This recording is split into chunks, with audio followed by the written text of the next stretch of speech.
Hello, and welcome to the TEFAP compliance training presented by Food Bank for New York City. This training reviews all requirements and responsibilities agencies must follow when receiving and distributed USDA foods. This training is required for the executive director and program director of all member agencies participating in TEFAP. TEFAP, or the Emergency Food Assistance Program, is a federal nutrition program administered by the USDA. Through TEFAP, the USDA purchases and provides food to states, which is then distributed through food banks and local agencies such as food pantries and soup kitchens, like yourself, to support individuals and families experiencing food insecurity. In New York State, TEFAP is overseen by the New York State Office of General Services, or OGS, through its food distribution program.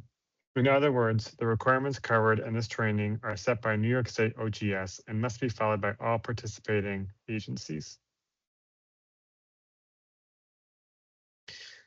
Today's training will cover key requirements and procedures agencies must follow to remain compliant with TEFAP standards.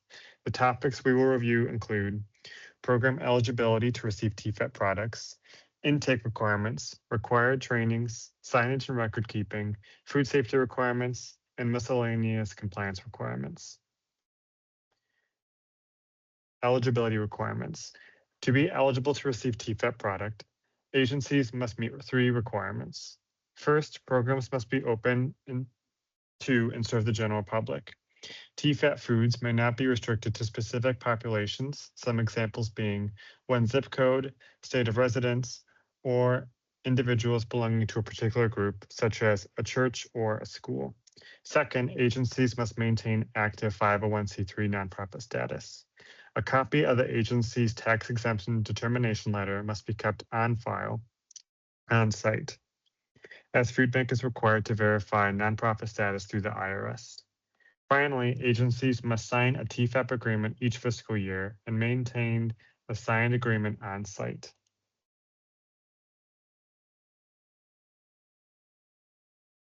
All food pantry programs that receive TEFAP product must implement the TEFAP eligibility attestation process at each distribution where TEFAP foods are provided.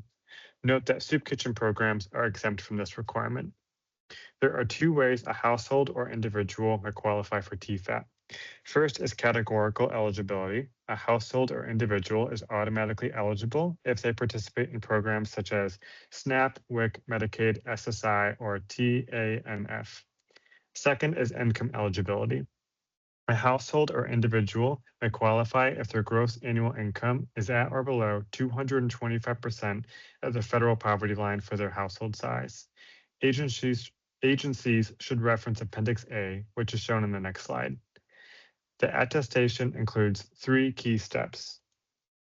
First, agencies must display the TEFAP income guidelines, or Appendix A, for neighbors during the intake process, whether the program uses paper forms or plentiful. Please note that the income ranges in this appendix are subject to change if income levels are adjusted. If there is change, plentiful will automatically change as well. Second, agencies must collect eligibility attestations once per 12-month cycle for each household. Programs may either use the official OGS paper attestation form, pictured on the left, or enable the TEFAP settings in Plentiful, which collects the information digitally. In Plentiful, you'll be able to see visual indicators showing each household's TEFAP eligibility status, pictured to the right. For agencies using paper attestations, each household or individual must complete the TEFAP income attestation once every 12 months. This is based on a rolling 12-month cycle, not a calendar cycle. For example, if a household completes a form on July 15th, 2026, a new form would not be required until July 15th, 2027, regardless of the calendar year. Completed forms must be maintained on file for a minimum of 3 years. Attestation forms must include the client's name, zip code, household size, confirmation of eligibility by either checking option 1 or option 2, completion of the step 2 checkbox, and the date in which the form was completed. Please note that the form does not need to be signed. However, no additional information, notes, marking, or modifications may be added to the form beyond the required fields listed above. Third, agencies must complete reattestations to returning households at each visit. If your program is using paper forms, you must have a system that tracks the date of each household's attestation form. And then all that is required is a verbal reattestation at future visits that the household's information and eligibility has not changed. If any information has changed, the household must complete a new form. The programs are responsible for maintaining and organizing tracking process that allows staff to easily verify whether the household's attestation is still current or if a new form is required.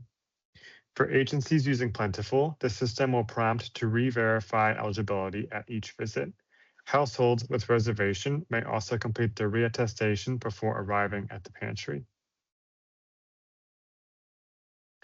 Income attestations are required for neighbors to receive TEFAP products. New neighbors may receive food on an emergency basis for up to 1 to 2 visits, but must complete the attestation process thereafter to continue receiving TEFAP assistance. Neighbors must not be denied food, including TEFAP food, due to lack of identification, as long as they complete the required attestation form and confirm eligibility. Identification is not required to receive TEFAP food.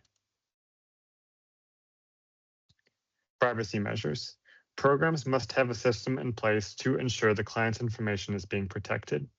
To ensure compliance, agencies should follow best practices such as covering previous names on sign-in sheets, so only the next blank line is visible, limiting access to intake records to select intake staff or volunteers only, implementing any additional measures necessary to protect participant privacy and confidentiality.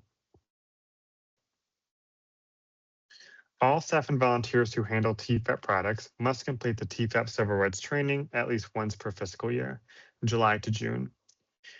All staff must complete the full-length training and submit an online attestation at the start of each fiscal year. Then each agency must maintain a physical sign-in sheet documenting completion of the training for each fiscal year. This record must be kept on site and remain for a minimum of 3 years. Trainings. Agencies are required to complete 2 trainings each fiscal year. The first is the TEFAP compliance training, which is required for the program director or executive director of all member agencies participating in TEFAP. The second is the TEFAP civil rights training, which was covered in the previous slide and again is required for all staff and volunteers.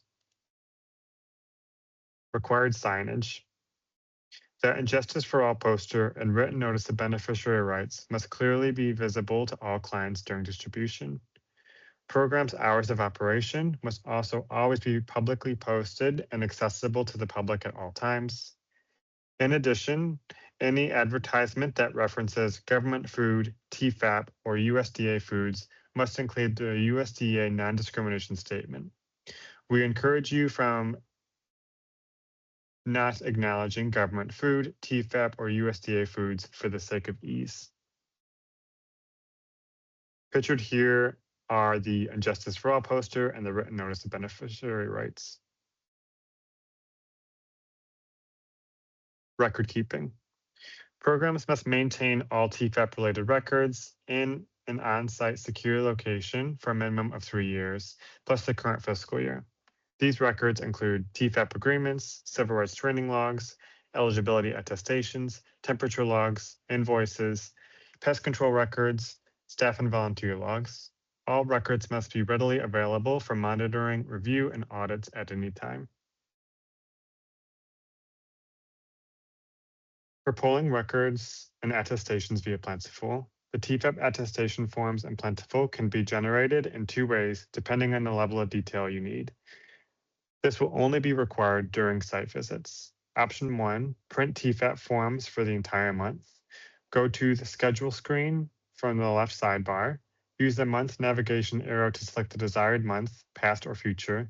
Click Print TEFAP next to Export and Add Service in the top right. And then finally, TEFAP forms for all service that month will be generated. Option 2, print the TEFAP forms for a single service. From the scheduled screen, click for a specific service date to open it. Click the More option in the bottom right corner. Select Print TEFAP forms from the drop-down menu, and TEFAP forms for only that service date will generate. Plentiful is a third-party platform that is not administered by the food bank for New York City nor New York State Office of General Services. For technical questions or for platform support, please contact support@plentiful.org. Food safety.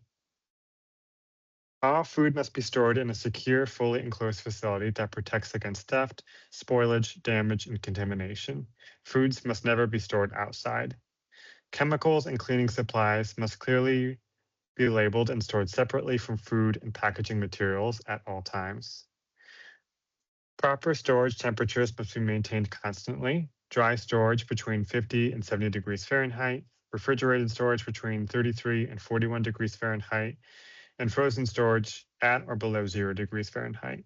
Temperature logs must be kept for all dry, refrigerated, and frozen units, and, as I said before, kept on file for 3 years.